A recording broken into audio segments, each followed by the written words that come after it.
Cuando oramos, por el autor Brian Allored, año 2016, capítulo 3, rendido. Brian, despierta, mira. La voz emocionada de Mercy me sacudió de mi sueño. Había pasado 2 días después de que tuve la conversación nocturna con Dios en el piso del hospital. ¿Qué? Dije sin ni siquiera pensar. Entrecerrado los ojos y examinando la habitación del hospital donde estaba Chloe, entonces pude ver. Chloe, quien se suponía que no volvería a caminar, estaba dando sus pasos por la habitación con sus propios pies. Me quedé boquiabierto. «Papá, puedo caminar sola», gritó Chloe cuando llegó a la pared. Yo sonreí de par en par. «Es increíble, cariño. Déjame ver cómo lo haces otra vez». Y lo hizo, una y otra vez. Aunque mi corazón se alegró, también se deshizo de la tristeza al ver que a mi hermosa niña, que solo unas semanas antes había sido la mejor jugadora en la cancha de baloncesto, ahora estaba tropezando por toda la habitación como un cervatillo recién nacido, pero al menos estaba caminando. Y a medida que comenzó a recuperar la memoria y el movimiento de su lado izquierdo, volvió a la normalidad. Decidimos llevarla a casa en contra de los deseos de sus médicos.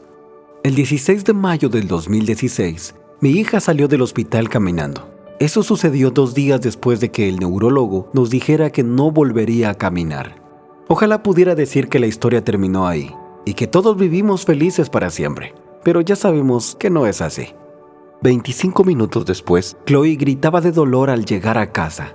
Luché contra las punzadas de emoción y obligué a mi cuerpo a moverse. Con Mercy a mi lado, llevé a Chloe a nuestra cama y la tapé con las cobijas. Mientras me sentaba a su lado y la escuchaba sollozar, oraba en silencio. «Jesús, por favor, te necesitamos ahora mismo. Ayúdanos». Pero las cosas solo empeoraron. En cuestión de semanas, el estado de Chloe era más complicado. Desarrolló una hipersensibilidad a los ruidos y a la luz y se volvió propensa a sufrir fuertes migrañas. Sus habilidades motrices eran limitadas, por lo que Mercy y yo nos turnábamos para darle de comer con una cuchara. Y como si fuera poco, sus esporádicas oleadas de dolor la obligaban a usar una silla de ruedas o, en los mejores días, muletas. Por momentos sentía que apenas podía respirar. Oré para que Dios sanara a Chloe y, por su gracia, salió del hospital. Pero ahora Chloe seguía luchando por su vida. Eso hacía la oración muy difícil para nosotros. Tal vez tú te hayas sentido así alguna vez. A veces no tenemos ganas de orar. Un soldado no siempre tiene ganas de entrenar o de entrar en combate, pero lo que importa es que se presente todos los días. Lo mismo ocurre en la oración. Presentarse a orar es la mitad de la batalla. Solo la oración tiene la habilidad de mover la mano de Dios a tu favor. El diablo sabe lo peligroso que es la oración para las tinieblas, así que hace todo lo que está en sus manos para desanimarte y distraerte de la oración. Samuel Chadwick explica: la única preocupación que tiene el diablo es la de evitar que los cristianos oren. No teme nada de los estudios sin oración, del trabajo sin oración y de la religión sin oración. Se ríe de nuestro esfuerzo, se burla de nuestra sabiduría, pero tiembla cuando oramos. Orar no es como ir a un picnic familiar, es una guerra. Orar es una declaración de guerra contra nuestro enemigo, el diablo. Es una batalla entre reinos. Como dice mi amigo Brian Hill, la oración es tu primera línea de ataque contra el enemigo, no tu última línea de defensa. Pablo nos lo explica en Efesios capítulo 6, verso 11 al 12. Revístanse con toda la armadura de Dios para que puedan estar firmes contra las insidias del enemigo, porque nuestra lucha no es contra carne ni sangre, sino contra principados, contra potestades, contra los poderes de este mundo de tinieblas, contra las fuerzas espirituales de maldad en las regiones celestiales. Las 2 armas más poderosas que tienes en tu arsenal son la oración y la palabra de Dios. Cada vez que el diablo atacó a Jesús durante su ayuno de 40 días en el desierto, él respondió con las Escrituras. Cuando mi decepción con Dios se descontroló peligrosamente, Jesús me confrontó con una simple pero profunda verdad. Su gracia era más que suficiente para mí. Un día Jesús regresará y limpiará toda lágrima, corregirá todo mal y sanará toda enfermedad. Pero hasta entonces, su gracia es suficiente para atravesar toda angustia, dolor, fracaso, carencia financiera, pérdida y relación rota. Durante una de las muchas noches de intranquilidad con Chloe, ella lloró de dolor en mis brazos hasta el amanecer. y el Señor me susurró: tu victoria está en tu alabanza. Entendí lo que él quería decir, pero a pesar de ello, era difícil poner en práctica sus palabras. Es fácil alabar a Dios cuando recibes un ascenso, un aumento de sueldo, una nueva casa, un mejor trabajo o una mejora en tu salud. Pero la verdadera prueba de nuestra alabanza llega durante las pruebas y los tiempos desafiantes. Pablo y Silas ya habían sido desnudados y golpeados por expulsar un demonio de un adivino, pero el sufrimiento que experimentaron no fue lo que cobró protagonismo en Hechos capítulo 16 y verso 25, sino su actitud de alabanza. Como a medianoche, Pablo y Silas oraban y cantaban himnos a Dios, y los presos los escuchaban. Su respuesta a la adversidad era orar y cantar alabanzas a Dios.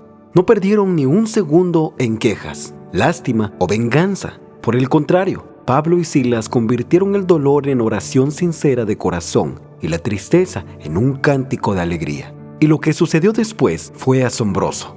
De repente, se produjo un gran terremoto, de tal manera que los cimientos de la cárcel fueron sacudidos. Al instante, se abrieron todas las puertas y las cadenas de todos se soltaron.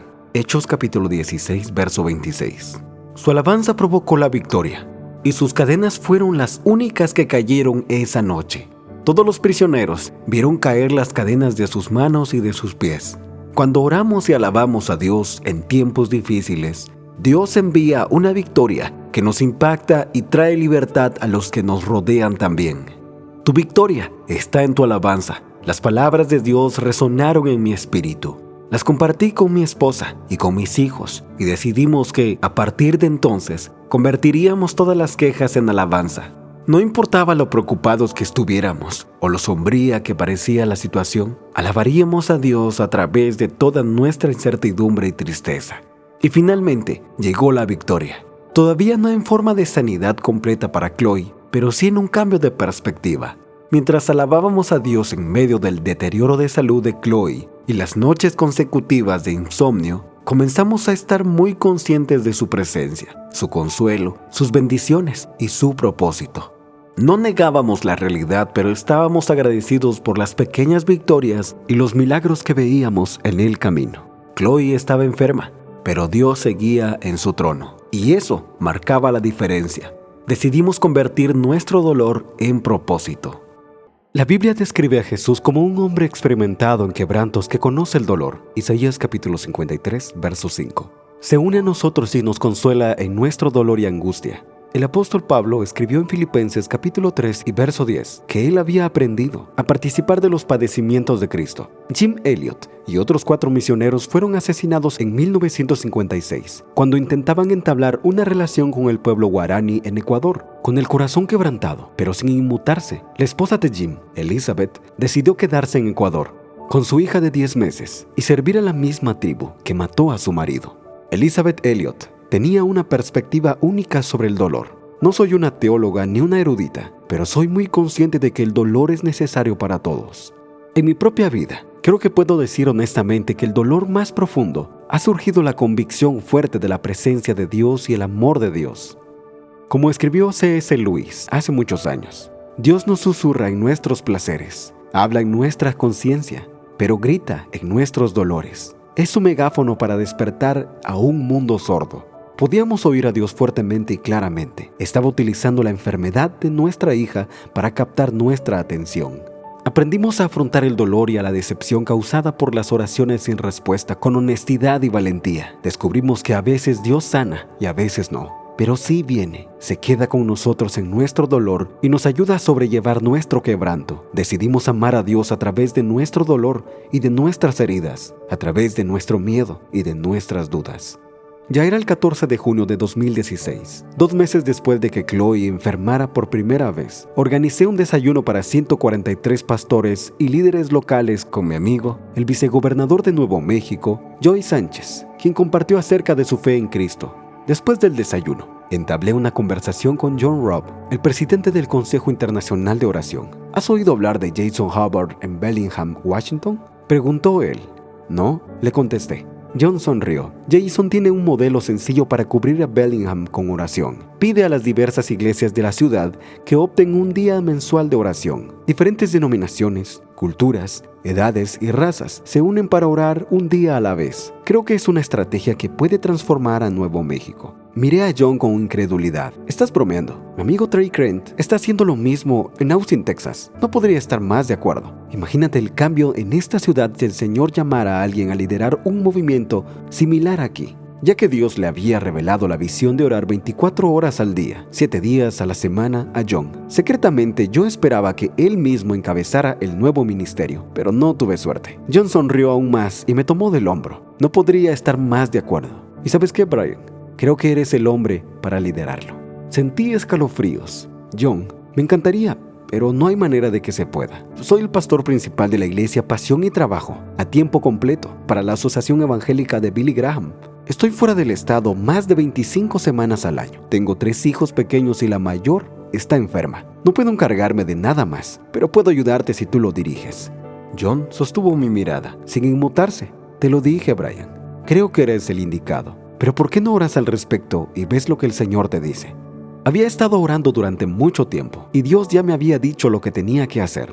Brian, empieza la oración sin cesar en cada ciudad, cada estado y cada nación.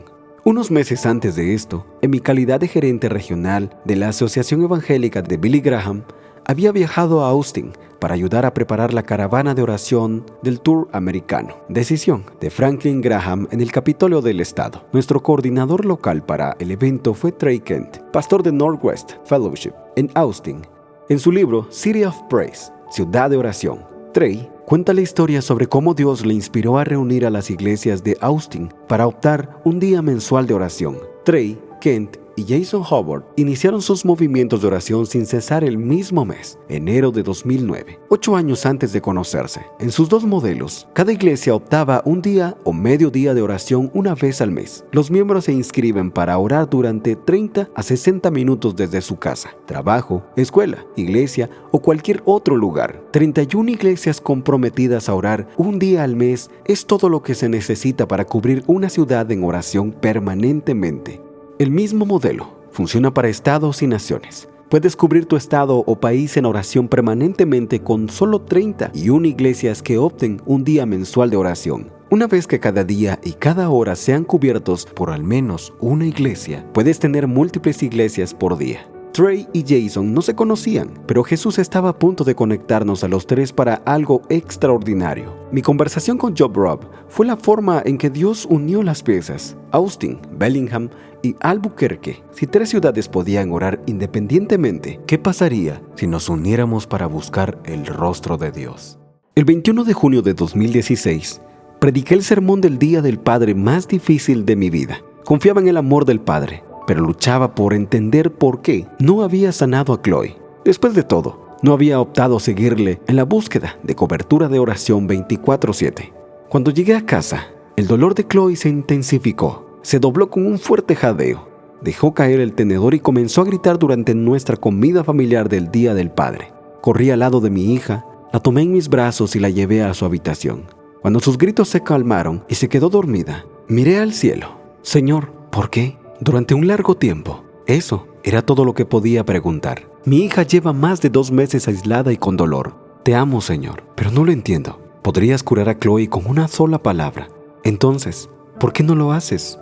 Pero de nuevo, Dios respondió con más silencio. Ráfagas de pensamientos pasaron por mi mente. Si la oración no cambiaba el resultado, entonces, ¿por qué nos molestábamos en orar? Y con esa pregunta, Dios comenzó a abrir mis ojos. A menudo, leemos escrituras como Juan capítulo 14 y verso 13 y Mateo capítulo 7 y verso 7 y concluimos que el objetivo de orar es recibir respuestas a nuestras peticiones. Pero, ¿qué pasa si no hemos entendido el sentido de la oración? ¿Y qué si nosotros, como cuerpo de Cristo en general, hemos perdido de vista el verdadero propósito de orar? En Mateo capítulo 26, Marcos capítulo 14 y Lucas capítulo 22, leemos lo que ocurrió antes de que Jesús pasara a custodia romana. Mientras la noche avanzaba, Jesús condujo a sus discípulos al huerto de Getsemaní. «Quédense aquí mientras voy a orar», dijo Jesús. Cuando estaba completamente solo, cayó de rodillas. «Padre», gemía Jesús, «si hay alguna manera de que esta copa pase sin que yo la beba, por favor, quítamela. Por favor, Padre. Pero si no hay otro modo, que no se haga mi voluntad, sino la tuya». Y sin embargo, la voluntad de Dios no cede. Entonces, Jesús ora de nuevo: Padre, te pido que apartes de mí esta copa, pero si no hay otro remedio, que se haga tu voluntad. Pero la voluntad de Dios sigue siendo la misma. Y Jesús ora por tercera vez, mientras sus glándulas sangran con sangre carmesí: Padre, que se haga tu voluntad, no la mía. ¿Qué piensas? ¿Oró Jesús de forma equivocada? ¿Será que no tenía suficiente fe para recibir lo que pedía? ¿O será que Jesús oraba con un propósito mucho mayor que el que vemos en la superficie? Sus oraciones tenían menos que ver con conseguir la respuesta que quería y más con su necesidad de rendirse. Eso es lo que Dios comenzó a enseñarme. La oración es mucho más que solicitudes y peticiones. Es un acto de entrega de nuestra voluntad a Dios. Y así, a medida que el verano del 2016 se alargaba, Mercy y yo luchábamos por obtener una perspectiva diferente. Como Jesús es el jardín, oramos tanto para conocer el corazón de Dios como para suplicar la sanidad de nuestra hija. Y nos comprometimos a que, independientemente del resultado, nos rendiríamos a su voluntad para nuestras vidas y la de ella. 3 meses después de que Chloe saliera del hospital, Mercy y yo nos encontrábamos de pie en una clínica, escuchando a otro médico hablar sobre el estado de Chloe. A medida que su dolor de estómago empeoraba, mi esperanza empezaba a agotarse. ¿Cuántos médicos han visto? ¿Y me están diciendo que ninguno de ellos ha resuelto su estado?, preguntó el nuevo especialista. No, ninguno de ellos ha podido resolverlo, respondí. El médico parecía estar frustrado. Bueno, padece una grave alergia alimentaria. Manténganla alejada del gluten, de la levadura, de los productos lácteos, de los huevos, de todo tipo de pigmentos, lechugas, col rizada. La lista era interminable. Empezamos con un tratamiento orgánico de sábila destilada, vitaminas, minerales y suplementos naturales. En las siguientes semanas empezó a mejorar. El 23 de septiembre del 2016, la convicción de Dios para iniciar un movimiento de oración se hizo difícil de ignorar. El pastor Poncho Murguía de Juárez, México, estaba agendado para predicar durante nuestro desayuno trimestral de pastores. Su historia era imposible, pero cierta. En 2010, Juárez había tenido 3.116 homicidios, lo que la convirtió en la capital mundial de los asesinatos. Preocupados por las estadísticas, Poncho decidió unir a varias iglesias para orar para que Dios salvara a su ciudad. En 2010, el número de asesinatos en Juárez bajó a 2.086. Siguió disminuyendo en 2012, 2013 y 2014. Y luego, en 2015, el número se desplomó a 311.11 asesinatos. Juárez tuvo una disminución del 90% de los asesinatos en solo 5 años. El pastor Poncho y yo, acompañados de otros líderes locales, fuimos al pie de las montañas para orar por Albuquerque. Después, Poncho me habló a solas. Brian, Dios te ha llamado a unir tu estado en oración. Así que, dime, ¿qué estás esperando? Suspiré y respondí, con lo que ya se estaba convirtiendo en una respuesta ensayada. Poncho, tú no entiendes. Quiero hacerlo, pero entre el pastorado, el trabajo en la asociación de Billy Graham y en el cuidado de mi hija enferma, no sé cómo puedo asumir una responsabilidad más. ¿No crees que deberías rendirte a Jesús y dejar que Él se encargue de los detalles?, preguntó Poncho. No sabía cómo responder. Brian, voy a poner mis manos sobre ti para orar. Luego quiero que ores por Nuevo México como si fuera una niña huérfana maltratada que vas a adoptar. Dile que vas a amarla, protegerla y luchar por ella. Después de que Poncho orara, abrí la boca y me invadió una inmensa carga por mi estado. Dios, ¿es esto lo que sientes por este estado?, me pregunté, y entonces lo supe. No estaba simplemente afligido. La angustia de Dios me consumía y se convertía en la mía. Tuve una epifanía. El orar es mucho más que una conversación con Dios. La oración es una impartición del corazón de Dios a tu corazón. La verdadera oración, nacida del Espíritu, te mueve a llorar por las cosas que hacen a Dios llorar y a amar a las personas que Él ama. Oré durante más de 1 hora. Mis lágrimas hicieron un charco en la tierra al pie de las montañas. 18 años antes, y por primera vez, Mercy y yo habíamos pasado en automóvil a solo 1 milla de distancia de donde ahora me arrodillaba. Lloramos también en esa ocasión. La familia Allred lleva casi 400 años viviendo en Nuevo México. Uno de mis antepasados fue el último gobernador de Nuevo México como territorio mexicano. Yo había hecho 1 año de bachillerato en Albuquerque, así que mi llegada debió haberse sentido como una especie de regreso a casa. Pero no fue así. Nos sentíamos como extranjeros en una tierra extraña. Jesús, ¿por qué me enviaste a Nuevo México? No quiero estar aquí. Oré en ese momento. escuché al Espíritu Santo recitar Isaías 35 dentro de mi corazón. Verás, este desierto florecerá como una rosa. Verás la gloria del Señor en esta tierra. Aquí los ciegos verán, los sordos oirán y los cojos caminarán. Aquí habrá una autopista llamada el Camino de Santidad. La alegría y el gozo te invadirán en Nuevo México, y la tristeza huirá de ti. Entonces Dios me habló de nuevo. Verás a Nuevo México unido en oración y experimentarás un avivamiento. En ese momento, no tenía idea de que algún día estaría de vuelta en esa montaña, de rodillas llorando por la misma ciudad. Pero ahora, la revelación me golpeó. La visión que Dios me estaba dando no era nueva, sino una ampliación de la llama original que recibimos la primera vez que llegamos a Albuquerque. Se remonta incluso más atrás. Se remonta a mis días en el Instituto Bíblico, cuando leía las historias de los grandes avivamientos a través de los siglos. Se remonta aún cuando tenía 15 años de edad, que Dios capturó mi corazón 5 días antes del festejo de fin de curso. Se remonta aún cuando entregué mi vida a Cristo a la edad de 4 años en Guatemala, e incluso antes de nacer. Cuando mi madre tenía 8 meses de embarazo, nuestro pastor Jack Hayford puso sus manos sobre su vientre y oró por mí. El llamado de Dios sobre mi vida para unir a su pueblo en oración se había estado gestando toda mi vida. Señor, me rindo, dije, me entrego por completo. No sé cómo hacerlo, pero empezaré a liderar a tu pueblo en oración sin cesar, las 24 horas del día en Nuevo México, y a medida que abras puertas en otras ciudades, estados y naciones, te seguiré allí también. Llamé a Mercy de camino a casa. Cariño, algo me ha pasado en las montañas. Creo que todo lo que creíamos saber sobre nuestras vidas, todo lo que hemos planeado, todo nuestro futuro, está a punto de cambiar. Se lo conté todo y ella estaba totalmente de acuerdo. Aquella noche nos tomamos de las manos para orar y dedicamos nuestras vidas a esta nueva visión. Era el momento de empezar a luchar por la oración sin cesar. Era el momento de unir a Nuevo México, luego a Estados Unidos y, en última instancia, a todas las naciones del planeta para orar día y noche. Estaba entusiasmado por el futuro y muy asustado a la vez.